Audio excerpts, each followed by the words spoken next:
नमस्कार मित्रांनो, एकसारख्या दिसणाऱ्या भरपूर गोष्टींमध्ये आपल्यासाठी उपयोगी गोष्टी कुठल्या ह्या ओळखता आल्या पाहिजे।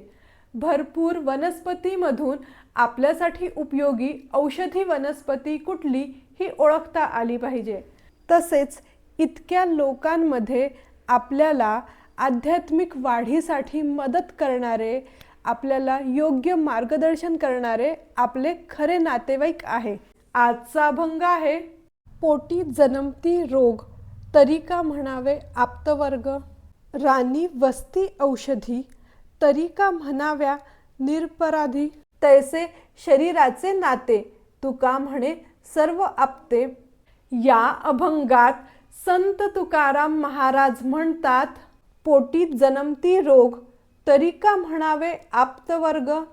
आपल्या पोटात जन्मणाऱ्याला अपत्य म्हणतात, पण त्याच पोटात रोगही जन्मला तेव्हा मात्र ते अपत्यासारखे प्रिय नसतात। राणी वसती औषधी तरी का म्हणाव्या निरपराधी। जंगलात अनेक औषधी वनस्पती असतात, म्हणून त्यांना निरुपयोगी समजत नाहीत।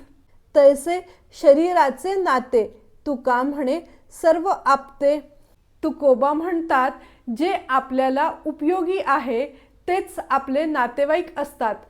जय हरी विठ्ठल।